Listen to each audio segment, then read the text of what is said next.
Hello and welcome to the AXIOM Insights Learning and Development Podcast. I'm Scott Rutherford.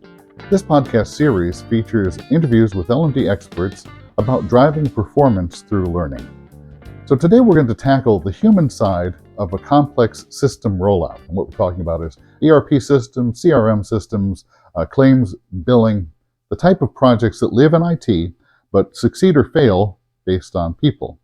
So we're going to be talking with David Kaiser. David is a senior learning consultant and change leader. He's supported multiple platform implementations in Fortune 500 companies, and he'll tell us about how to align people, process, and access around the technology to make sure the adoption is a success. And you'll hear about building a role-based training matrix that matches security profiles, how and why champions networks can be a post-go-live force multiplier, and how to use operational KPIs like error rates or rework rates to prove that the rollout is delivering value.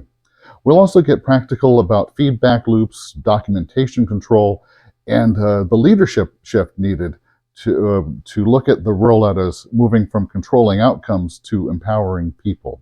So whether you're in L&D, whether you're in operations, whether you're in IT, this episode and this conversation has a little something for you. It'll give you a usable playbook to make sure that your rollout is ready to succeed, supported by training and sustainment. So with that, let's dive in. So David Kaiser, thanks for being here. Yeah, thank you for having me. I always enjoy our conversations.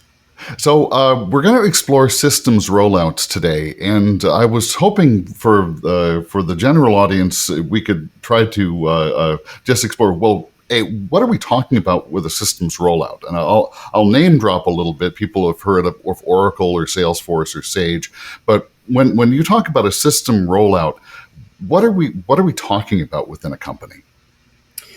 Well, it's essentially when a particular company is either consolidating various parts of their business onto one single system. It's essentially when they're upgrading into a new system.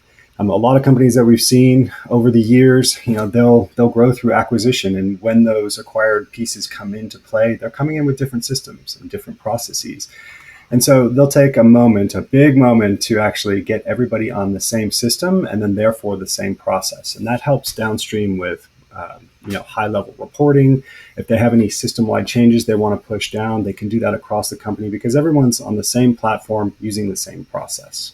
Right. So we talk in business about people and processes, and it sounds like there's a technology piece of this, which is the foundation. But what we're going to be talking about today is really the people and the processes around that. Help us understand why those pieces are critical to success of the technology launch. So everyone's really familiar with project management. We use it just putting together a grocery list and feeding your family throughout the whole week. We've all been pulled into projects on other duties as assigned throughout our roles.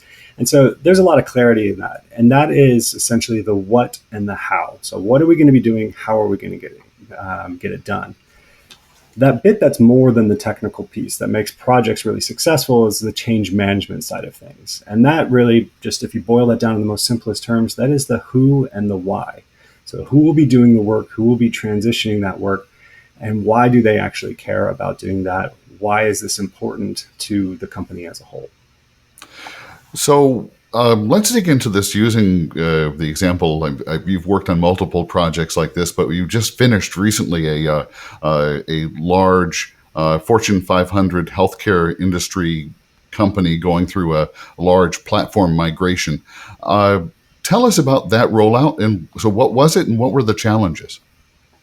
Yes, so this was actually so I've been working on system implementations all the way back to 2008. And then with AXIOM, this was actually my third system implementation project. And just prior to this was on a very similar company in size and industry. And so we've had a really good run over the last couple of years with some really, really robust projects, working on some major system implementations. On this particular client that we just wrapped up a couple months ago, this was that example of where you had a company that had grown through acquisition And so they had different large pieces of the company on different systems and therefore different processes. And so it gets really hard to report across. It gets really hard to make big system-wide changes. And so they were standardizing all of their core processes onto a standard suite of several different systems. So, in that hypothetical, the company has identified the need for a change. They've already started down the path of identifying their solution. So, at what point did you enter into the project, and how did you approach onboarding yourself and developing a scope of work? Yeah, so with these larger companies, these projects, they take multiple years. So where we came into this was actually just before the rollout of the systems themselves. So they had been in preparation. They had been working with subject matter experts and the teams, in operations, to actually get the alignment, build out the systems. Some systems were completely new. Some parts of the business were standardizing to an existing system. And so there had been several years of work already in play for that. And where we came in as learning consultants was in the rollout of that system. So we came in several months prior. We had to learn the systems, kind of understand, what was going into them. We had to get ready to actually be able to train them, and then with large companies like this, they'll do this in a phased rollout where they'll take one piece of the business at a time and roll out those systems. So you'll still have one foot in the old ways and one foot in the new ways. And then methodically, we'll work across all parts of the business to get everybody onto the same system setup. Right. So, what did that look like? If you give me an example, maybe of one of the was it tailored by function or group, or an example of how you approached supporting a learner or user population there? Well, so it's normally by function because the systems themselves handle particular function. So you'll have a billing system, you'll have an accounting system. This particular client was in healthcare, and so you'll have all the healthcare records on a particular system. And so, depending on which end user is using it, you'll have, I guess, a different profile. So, someone working in the call center will need access to a certain set of systems so that they can answer those phone calls. Someone working in billing is probably going to need to have deeper access into the accounting systems and also let's say the claims systems, so that they can understand and troubleshoot issues that they deal with their day-to-day. So there's essentially a matrix that's put together based on the different roles and what they need, what information they need to know, so that they understand what access they need to which systems. Let me say that the other way around. They'll need to know which systems they need access and what level of access they need in their security profile. So there's a whole matrix that's put together, and that then drives the training plan for them. Right. That would also drive the measure of success too, because you're identifying, okay, well, what do they need to be able to do? How do they have the understanding to be able to do what they need to do? But also measuring, okay, after they've gotten hands-on for a bit, are they actually able to do it? Is it so? How do you establish objectives for the behaviors that you want to see? Well, this particular client, they were very good. They're very good on a lot of different levels. For this particular question, after every single training program, they would assess that, and then they would actually go back later on and assess them again. They also had a really robust change program, so that if we encountered anything during the training and the rollout, we would get that feedback. And especially as trainers, we're the ones speaking to everybody all the way down to the end user, and so we would get that feedback often. And we could feed that into a change document, and so that we could see the change. If the change needed to happen at the system level, it would get communicated there. If the change needed to happen and what we were teaching, it could happen quickly. And so they were very quick to respond, and they had really good processes in place to do so. Yeah. So that rapid response and that agility, we talk about that as being a benefit to projects overall, but in a complex one where you need to correct before a wrong direction gets cast in stone. It's particularly important. What other learnings would you share from this example, this particular launch? What did they do well that you could take or others can take and apply to their own projects? I think the agility piece that you mentioned, this showed up in several different places. I mentioned earlier about the system changes. Um, they took the opportunity to centralize all of their documentation and to a central receptacle. So instead of having it in file cabinets and shared folders and developed by the teams themselves, they had a central team that would develop all of your QRGs and your walkthroughs. And so if something changed in the system, that team was actually engaged as part of the project plan for that change. And so what you had was a standard receptacle for all of these materials and real-time updates. Well, I wouldn't say real-time because these things there is an approval process, but they were very quick. They Kind of a rapid response then, if not real time. Yes, they. I mean, they were much faster than anything I've seen. And then, when you go to that standard receptacle, that you're always pulling the most recent version of that document, which is version control is one of the biggest pitfalls that you run into with any kind of documentation. So, thinking about, again, this is a large systems implementation. These tend to be owned by people in IT, people in operations. HR tends not to own these. But what we're talking about here is the importance of getting alignment then between the people side of the business and the ops technical side of the business. So if you're listening to this and if you're in the seat as the skills person, the human skills person, what could someone in that role do to make sure that they're part of the process and helping to support a successful launch? So this is now we're now getting into the change piece, the who and the why, and the first place you would start with this is aligning business objectives. You could go all the way back to just the mission and the vision of the company, and then work from there. For something like an insurance company, they're very focused on what their client, what their experience is. Do they feel like they're being served? It's a very passionate business. And so by implementing new systems, you give better information, better engagements with that client. And so people feel better about working that. And so that industry already attracts people that really care and it helps them serve that. So if you connect this whole rollout to the why, like we want to serve our clients better and we really truly care about that, what that does is it gives people license to add more value, add more ideas. It makes them more resilient to change. A lot of times when you're coming in with a system implementation, somebody may have been working in the system for years and they're a subject matter expert in that system. And so it can be disempowering sometimes to have to learn a new system because it kind of resets the playing field.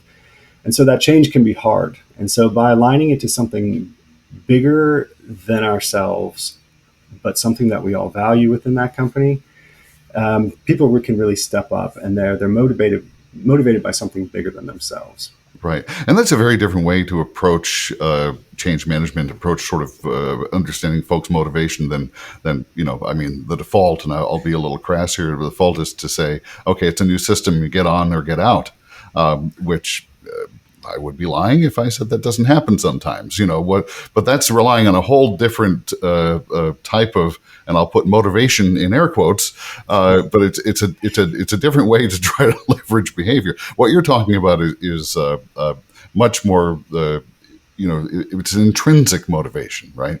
That's right. Yeah. That's the exact term I always use. Extrinsic motivation are things that get people through the door. It's what you pay them. It's the benefits that come along.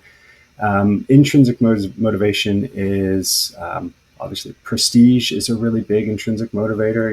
And what am I? Is what I'm doing important? help. I mentioned earlier you have a really passionate workforce that works in insurance, and so helping others is an intrinsic motivator. But also creativity, and then opportunity, autonomy, all these things where you can actually do some meaningful work is really, really a fantastic way to motivate. And so if you have somebody that is looking for more opportunity, that wants to try something new, that come up with a lot of good ideas, they're really great people to add to projects like this, because at some given time, you will have something go wrong with a project. And these are the type of people that don't get flustered by that. They step up and say, okay, how are we going to fix this? Right. And that's and when we were talking in prep for this podcast, we talked a little bit about, sort of enablement versus pushing, right? And that's kind of where we are here.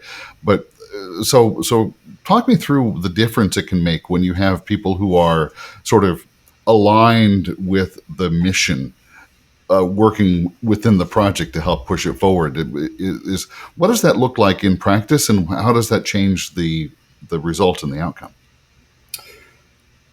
Well, when thinking from a leadership perspective, one thing that happens with every single client that I've had my experience with is at some point you have so much on the line, both personally and professionally, but also for the company, for the client, when you're doing this transition. It's a very risky prospect to do this. And so at some point, your motivation can switch to fear. Fear of failure, fear of, on a personal level, fear of being the one that messed it up and then potentially losing your employment. It could be fear of, the client, changing to another company because they're so unhappy with, with their service that's being provided. Right. And so with fear comes a heavier sense of control. You want to start controlling every point of that. And that breaks down that autonomy, that creativity. And so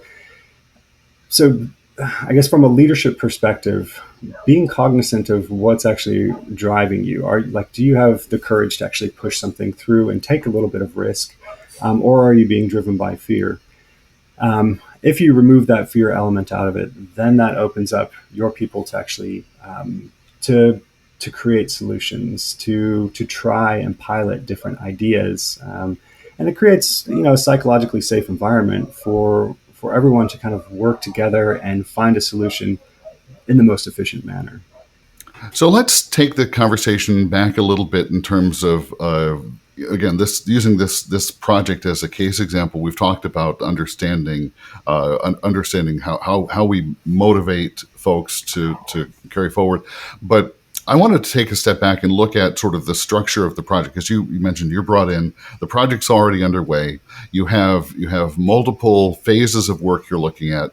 How did you structure the human factors work, the change management, the learning around solution engineering, training, facilitation, go live? There's different needs around each of those buckets. How do you approach and move forward in each of those areas? I think the biggest piece of this for us in this instance was, I guess, because we were working at the front line, we were helping with adoption, and so you're getting that frontline resistance to a system, and so it was really important for us to understand what was happening prior, so that we could show the value in the new system that was coming online. We had to break it down and really understand where were the benefits, so that when you're going through this, you could give the context of the past to then, paint how this was actually helping them reduce time or be more efficient or answer questions better when they're going through things.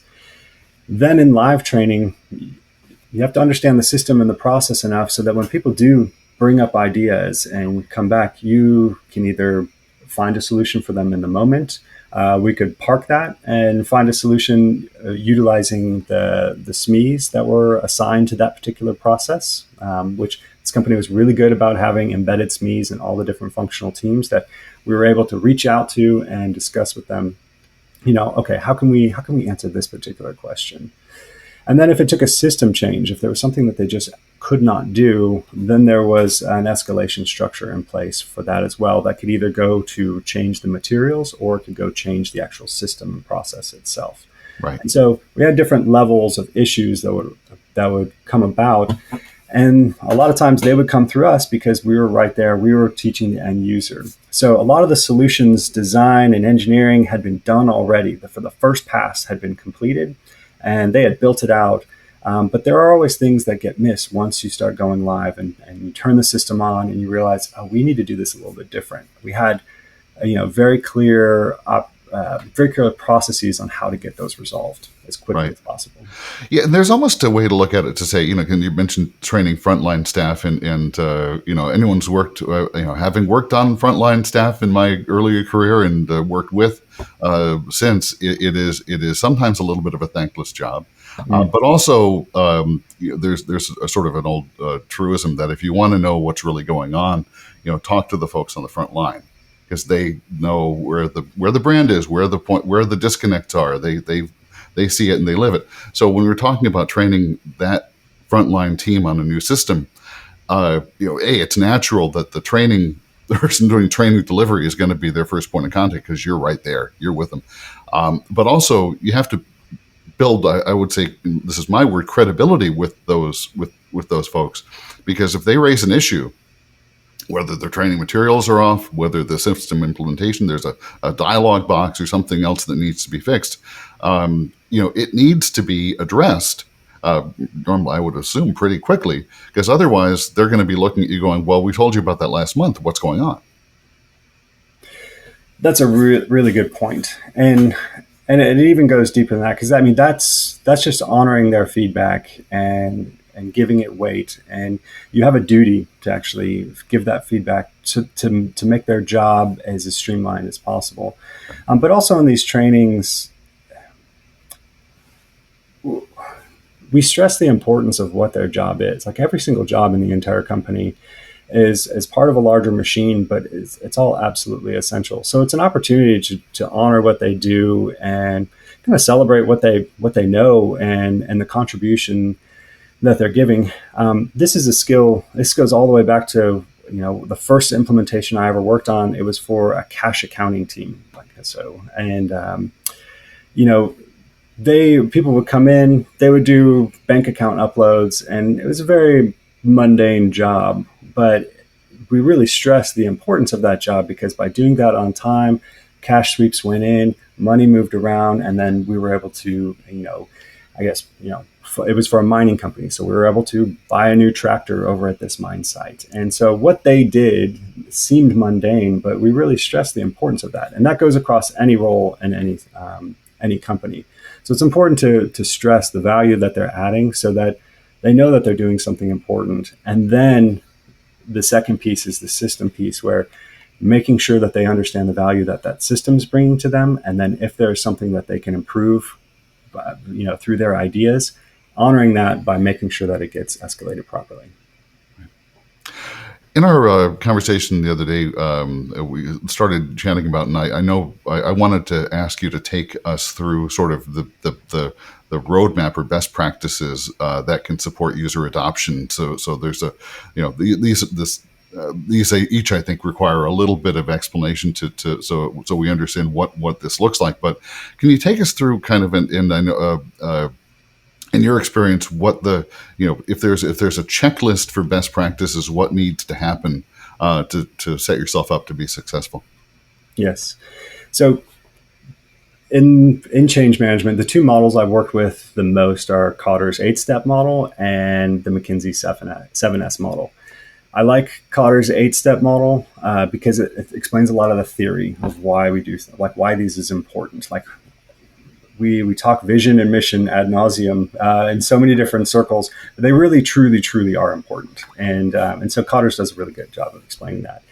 The McKinsey 7S model, if you're building out a plan, that's a really great place to start if you're looking into this, because that is, for me, very obvious kind of step-by-step process to work through this. So I guess this response that I put together is an amalgamation of those two. It's the highlights and then my own personal experience in that. But if you're looking for best practices from a change management perspective, I always say it always starts from the top. So you need to have the sponsorship of the leadership and the governance in place. So Are there steering committees that are, that you can escalate things to? Are the escalation paths really clear? In this last case, we had very, very clear governance on escalation, which essentially it removed barriers to get things done because we had a really clear understanding of who we needed to talk to help us out. So that sponsorship and governance, it's really key. That's the very first thing you would set up. And from there, the vision and strategy. So what are we actually trying to do? How is this impacting our clients? How is this impacting the end users? Why is this adding value? Why is this important? And being really clear from that, this creates a common identity for everybody that's involved in the project and in the company, because we're all working towards the same thing and we all value the same thing. From there, mapping out the stakeholders, the impacts. This isn't that solutions design. So, as we change things, as we move people over, who's being impacted, so that you can get ahead of the communications, so that they know, on these larger ones, they know years ahead that something's coming. And a lot of times people know 9 months ahead of time that their cutover date is going to be September 4th. And they can either dread that date or be excited about that date. But what they can really do is they can prepare both mentally and with their skills to be ready for that date.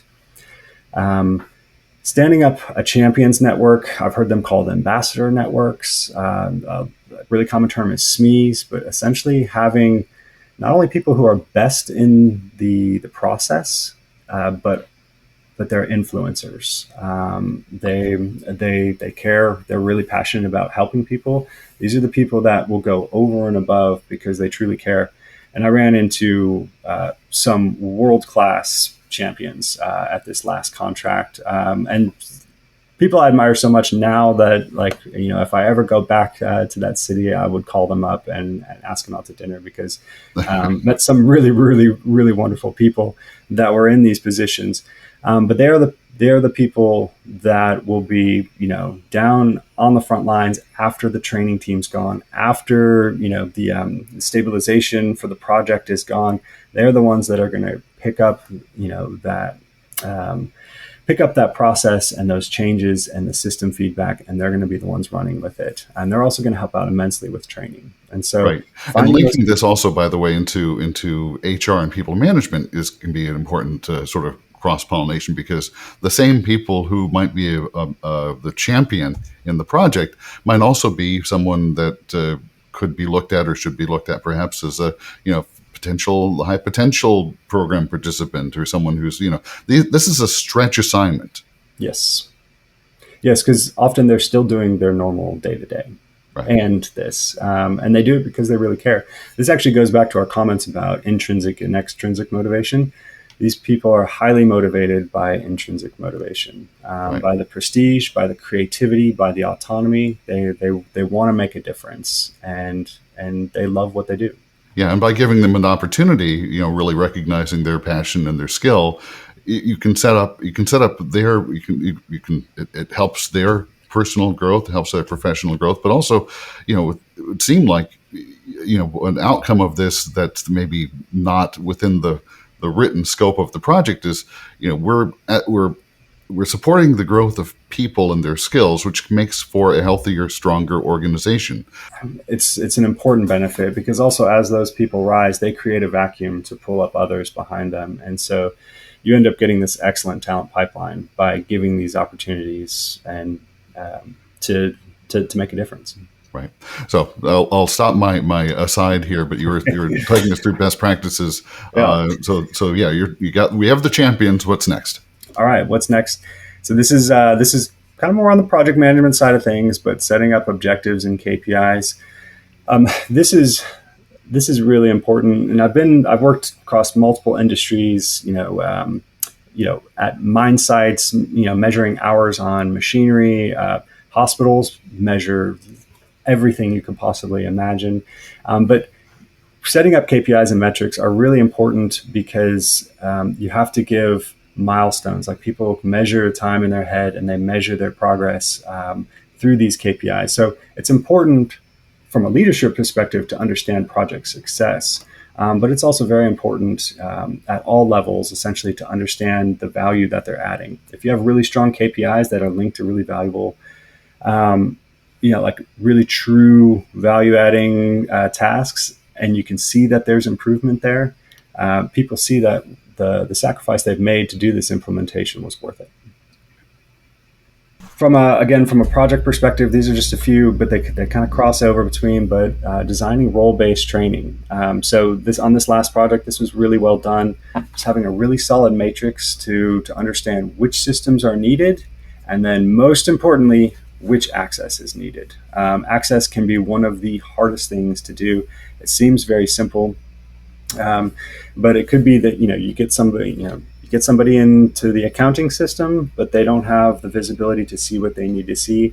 That could take weeks to get sorted, and it creates a lot of unnecessary frustrations. And so understanding what those roles are, making sure the access is set, and then giving them targeted training, it goes a long way, and it doesn't create unnecessary, having issues in those areas is just completely unnecessary noise. And when it's already a noisy time, so it's very important to put the pre-planning in place. So, and you mentioned, we're setting objectives and KPIs. Obviously, you sort of alluded to the one objective that I think most people would point to first is, okay, I know what my cutover date is. I know when the deadline is. But so much of the work comes post cutover, right? Support, reinforcement, sustainment, all of that. Right. And when I was saying KPIs, I was thinking operational KPIs. There's definitely project milestones, so you can see the project moving along. Those are so high level and they're so critical, they rarely get missed. And if they do, it's very, very big deal. These KPIs, let's say rework or error management, if you could see, you can see very clearly what was being measured before, and if you see that error rate go down, it just proves out the value of the system and the value of the effort put in to learn that system and improve the process as a whole. So you mentioned earlier that it's pretty common that a platform project gets underway and then sort of learning comes in somewhat later. And I wanted to get your thoughts both, and this is kind of a two-pronged question, because on one hand, I would love to get your thoughts on when should the human factor side, change management, learning come in to a project. What's how is there too early? So when should learning come in? But also, what advice do you have to someone who's already somewhat down the road and has not really started thinking about the people and the change and the training? The human element that you just mentioned, that comes before the project even kicks off. It just manifests differently. And so in those initial phases, you've got, they set the strategy, they create the structure, what needs to be changed, what is it going to look like after, and then they start working on the systems and the processes that support those systems. But during that time, the people, the communication piece, that strategy has already come into play to, I guess, lead. So there's no surprises. So people know that this change is coming. But where AXIOM jumped in as learning consultants to help, make the knowledge transfer effective, you have to wait until the solutions design is done, the systems are created, because there's so much change that happens all the way up, even to cutover, that you end up, if you start too early, you end up with materials that are out of date and no longer useful. And even when you get to, let's say you made the materials the day before cutover, there's always learnings after cutover where the system still changes. And so there's always another cycle of training materials that are tweaked a month or 2 or 3 after the cutover. So to your question, when is the right time to come in? From a learning and development perspective, it's after that strategy, structure, and systems, they've all been put in place. The solution is designed, and if they're creating a new software, that software is ready to be tested. It's when you get into the UAT testing, that's when you can start understanding the processes are stable enough to where you can actually start developing training materials. But from a change perspective, as soon as that project is kicking off, there should be communications about what it is, garnering excitement, saying, hey, we're taking this company, we've got all these old systems, we are moving into the future because we're aggressive, we care, and we want to be the best. And building that excitement so that by the time those individual messages come saying, hey, your cutover is in September, people already know what it is, they're not afraid of it, and they have the resources in place to actually start learning about it and preparing for it. Right. So what can happen if one of the pieces we're just talking about is missing or it isn't handled properly? What can happen in the real world? Well, I opened up with values and having just common strategy that gives a common identity. So we're all working for one thing. And so if you don't have a clear picture of what that value is, if that shared identity isn't strong, then adoption can feel forced. And so people feel pressured into taking on something. And you get resistance that just naturally occurs there. And that can be very, very difficult because it just adds human inefficiency into a project that we've spent so much time and money on making successful. And so it's really important to reinforce that vision, the mission, and those values so that people approach this as of them being part of something big and being excited about it. So adoption is not forced. Adoption is willingly accepted and then creatively dealt with when issues do come up. So that's a really, really important point. Making sure that everybody's ready is also, it's kind of a no-brainer, but just having really, really good processes to understand where the skill gaps are, making sure that we talked a little bit about system access to the correct systems, and then the correct security profiles within those systems. It has to be, it's essential that employees can execute once that cutover happens. And it creates a monumental amount of frustration if they can't once the cutover does happen. A lot of long hours, a lot of overtime, and a lot of frustration that's unnecessary with the right amount of pre-work. Right. And there has to be a value then, too, about just bringing in someone, I'll let you pat your own back here a little bit, but bring in someone who's been down the path before, because you can advise what the company might not see coming. You can help them circumvent the obstacles rather than having to encounter each one. Right, and escalate with the right amount of urgency, just to kind of paint a clear picture of how important it is. So, because at any given point, anybody in this project, everyone feels that their issue is urgent, and so it's sometimes tough to be heard among the noise. So if you're talking to the CIO or the CHRO who's looking down the future at a major implementation, is there a sort of final piece of advice you would give them? Yeah, I mean, we've spent the majority talking about change management, or the who and the why, not so much the what and the how. And I think just this is commonly overlooked. Like I mentioned, everybody has a really firm understanding of what project management is, especially at the leadership level, because they've worked on really great projects to get them there. But I think awareness is the first step, that these models are out there. The two that I mentioned here was the McKinsey 7S model and the Cotter 8-step model. I really enjoy those. And you can do that just with a simple Google search. Just kind of understand them, kind of see and understand the concepts.